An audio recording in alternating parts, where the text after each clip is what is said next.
এই তো কয়েকদিন এখনো চলছে। তারা বলছে মাদ্রাসাগুলো বন্ধ করে দিতে হবে। মাদ্রাসায় পড়ে কি ছেলেরা উকিল হয়? মাদ্রাসায় পড়ে কি ছেলেরা ইঞ্জিনিয়ার হয়? মাদ্রাসায় পড়ে কি ছেলেরা বিটেক করতে পায়? মাদ্রাসায় পড়ে কি ছেলেরা মাস্টার ডাক্তার হয়? বন্ধু আমার সোনার টুকরোরা, এই মাদ্রাসায় পড়াশোনা করেছিল ভারতের প্রথম রাষ্ট্রপতি ছিল যে ডক্টর রাজেন্দ্র প্রসাদ ছিল তার নাম। মাদ্রাসায় লেখাপড়া করেছিল, প্রাথমিক শিক্ষা মাদ্রাসায় ছিল। সতীদাহ প্রথা উচ্ছেদ করেছিল রাজা রামমোহন রায়। প্রাথমিক শিক্ষা পাটনার এক মাদ্রাসায় লেখাপড়া করে উর্দু আরবি ভাষায় শিক্ষিত হয়েছিল। আবুল কালাম আজাদ ভারতের প্রথম শিক্ষামন্ত্রী ছিল ও সংগ্রামী ব্যক্তি ছিলেন। আবুল কালাম আজাদ মাদ্রাসায় লেখাপড়ে শিক্ষায় শিক্ষিত হয়েছিল। শিখ ধর্মের মানুষ যারা, তাদের গুরু নানক হচ্ছে, তাদের ধর্মগুরুর নাম হচ্ছে গুরু নানক। যে গুরু নানক প্রাথমিক শিক্ষা উর্দু ফার্সি ভাষা এই মাদ্রাসায় পড়ে লেখাপড়া করেছিল। ভারতের জমিনে যত মাদ্রাসা আছে, মাদ্রাসায় পড়ে হয়তো ডাক্তার হয় না, মাদ্রাসায় পড়ে হয়তো সবাই মাস্টার হয় না, মাদ্রাসায় পড়ে হয়তো সবাই উকিল হয় না, মাদ্রাসায় পড়ে হয়তো সবাই বিএড ডিএড করতে পারে না, মাদ্রাসায় পড়ে হয়তো সবাই ইঞ্জিনিয়ার হতে পারে না। তবে মাদ্রাসায় পড়ে ছেলে মানুষের মতো মানুষ তৈরি হয়। পৃথিবীর কোন মায়ের লাল যত মাস্টার আছে ডাক্তার আছে অধিকাংশই নিজের বাপ মাকে খেতে পড়তে দেয় না।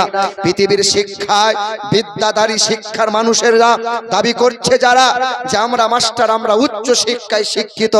আপনি খবর নিয়ে দেখেন, সুদের কারবার করছে তারা, লটারি কাটছে তারা, জুয়ার আসরে বসছে তারা, মদ পান করছে তারা। কোন মায়ের লাল বলতে পারবে না যে মাদ্রাসার এই সন্তান তালবে ইলম ছিল, একদিন মাদ্রাসায় লেখাপড়া করেছে, আজ মাওলানা হয়েছে, আজ হাফেজ হয়েছে, তার বাপ মাকে ঘর থেকে বার করে দিয়েছে। আছে আপনার এলাকায়?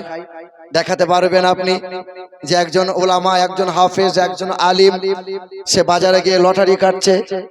একজন হাফেজ, একজন আলিম, একজন মাদ্রাসার পড়ুয়া সে সুদের কারবার করছে, সে মদ পান করছে, সে নিজের ভাইয়ের হক মেরে নিয়েছে। কিন্তু কত উচ্চ শিক্ষায় শিক্ষিত তারা, মাদ্রাসায় পড়ে নাই কখনো, তারা নিজের বাপ মাকে ঘর থেকে বার করে বৃদ্ধাশ্রমে রেখে দিয়েছে। হচ্ছে না বাপ? দেখছেন না আপনারা? মুসলমান ভাইরা আমার, আমার নওজোয়ান তরুণেরা খুব ভালো করে শুনবেন। ফিরাউন ১৫০০ বছর বেঁচে ছিল। যে ফিরাউন তরমুজের ব্যবসা করেছিল, ওই ফিরাউন যখন বাদশাহিত্ব পেল তখন ওই ফিরাউন বলেছিল আমি বড় খোদা, আমাকে কেউ মারতে পারবে না। আল্লাহ বলেছিল নাফরমান, আমি আল্লাহ তোরে চুবিয়ে চুবিয়ে মারবো, তোরে সহজে ছাড়বো না। নমরুদ বলে এক নাফরমান বেঈমান বাদশা ছিল। এখনো রাজা বাদশা আছে যারা, তারা হয়তো মনে মনে ভাবে চেয়ার কখনো ছাড়বো না। নমরুদ বলেছিল, যে নমরুদ ছোটবেলায় পরের বাড়িতে রাখালি করেছিল, ওই নমরুদ পথের মাঝে সুরমা কুড়িয়ে পেয়েছিল। চোখে যতবার সুরমা দেয় জমিনের তলায় হিরে জহরত মণি মুক্তা দেখতে পায়। ওই নমরুদ বাদশাহিত্ব পেল, ৮০০ বছর জীবন পেয়েছিল। ওই নমরুদ বলেছিল আল্লাহকে মার্ডার করব, কেউ ঠেকাতে পারবে না। আর আমার মালিক আল্লাহ বলেছিল তোরে মশা দিয়ে শায়েস্তা করব, তোরে আমি আল্লাহ ছাড়বো না। জানেন তো আপনারা? সাদ্দাত বলে এক নাফরমান ছিল। যেদিন ভূমিষ্ঠ হয়েছিল ওই দিন মা মারা গেল। ওই বাচ্চা মহাবন্যায় ভেসে গেল, জঙ্গলের কিনারায় ঠেকে গেল। ওই বাচ্চাকে বাঘে করে তুলে নিয়ে গেল। ওই বাচ্চা বাঘের দুধ খেয়ে কয়েক মাস বড় হলো। বাচ্চা জঙ্গলে কান্না করছিল। মাঝি নৌকা নিয়ে নদী পথে যায়, তো বাচ্চার কান্না শুনতে পেয়ে সেই বাচ্চাকে গ্রামে তুলে নিয়ে যায়। বাচ্চা বড় হয়, নাম তার সাদ্দাত হয়। ওই সাদ্দাত বড় হয়ে বুড়ো আঙুল দেখিয়েছিল যে আল্লাহর জান্নাতে আমি সাদ্দাত কখনো যাব না। শখের জান্নাত তৈরি করেছিল। জান্নাতে ঢুকতে গিয়ে মালাকুল মাউত ফেরেশতার সঙ্গে দেখা হলো। সাদ্দাত পা বাড়াবি না, কপালে খারাপই আছে। যেই সাদ্দাত কদম বাড়িয়েছিল, গলা টুটি ধরেছিল, পৃথিবী থেকে বিদায় নিয়েছিল শখের জান্নাত দেখা আর হয় নাই। করুন বলে এক নাফরমান বাদশা ছিল, সম্পত্তি ধন সম্পদ অনেক ছিল। যখন তার প্রতি হুকুম হলো তুমি দান করো, যাকাত দাও, তখন ওই করুন বলেছিল আমি আমার বুদ্ধি দিয়ে ব্যবসা করে উন্নতি করেছি, দান সাদকা কেমনে করব? করুনকে আমার মালিক বলেছিল ঠেকা তোর সম্পত্তি। আমার আল্লাহর এমন গজব এসেছিল, ধন সম্পত্তি সহ করুনকে আমার আল্লাহ জিন্দা মাটির তলায় পুঁতে দিয়েছিল। বন্ধু আমার সোনার টুকরো ভাইরা, ফিরাউন এসেছিল আজ নাই, নমরুদ এসেছিল আজ নাই, করুন এসেছিল আজ নাই, আবু জেহেল আবু লাহাব এসেছিল আজ নাই। পৃথিবীতে কোনো মা শখ করে বাচ্চার নাম রেখেছে নমরুদ, শুনেছেন আপনারা? কোন বাপ শখ করে নাম রেখেছে ছেলের নাম ফিরাউন, শুনেছেন আপনারা? শোনেন নাই। কিন্তু পৃথিবীতে কত মা কত বাপ তার ছেলের নাম শখ করে রেখেছে। হাবশি দেশের গোলাম ছিল, আলকাতরার মতো দেখতে কালো ছিল, নাম তার বিলাল ছিল, নবীর বড় পাগল পেয়ারা ছিল, আল্লাহকে বড় ভয় করেছিল।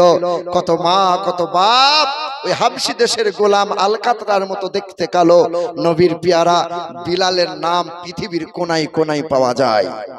যাই কি যাই না? বন্ধু আমার সোনার টুকরোরা, আজ পৃথিবীর অবস্থা খুব ভালো না।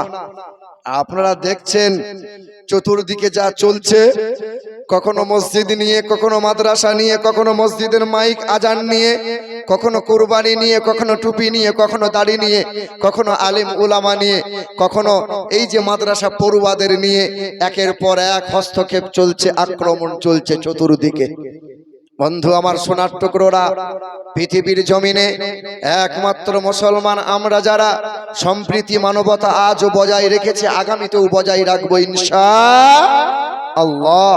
পৃথিবীর জমিনে যে সমস্ত অমুসলিমরা কলেমা পড়ে দিকে দিকে মুসলমান হয়েছে, যারা একমাত্র মানবতা ভালোবাসা পেয়েছে বলি দিকে দিকে কালেমা পড়ে মুসলমান হয়েছে, তারা এই তো হাসপাতালের বেডে দুটো পা একদম আকাশের দিকে তোলা আছে, মাথা নিচের দিকে করা আছে, কাতলা মাছের মতো হাফ হাফ করছে। তখনও বলছে মৌলভী সাহেব কি বলবি একটু দোয়া করে দিতে? কি বলছেন বলেন? কেউ যেতে চাই বাবা? কেউ যেতে চায় না।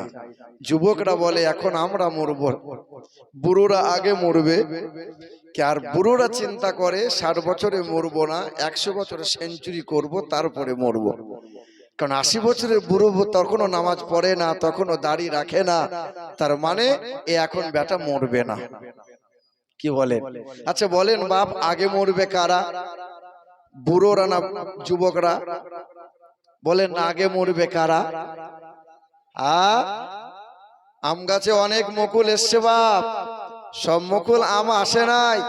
যদিও কিছু আমের গুটি এসছে, এ লাস্টিং করবে শেষ পর্যন্ত কোনো গ্যারান্টি আছে বাবা? গাছের চারা অনেক লাগানো হয়, সব চারা গাছ হয় না। যদিও কিছু গাছ হয় তো সে লাস্টিং পর্যন্ত মানে শেষ পর্যন্ত টিকবে, এর কোনো গ্যারান্টি নাই।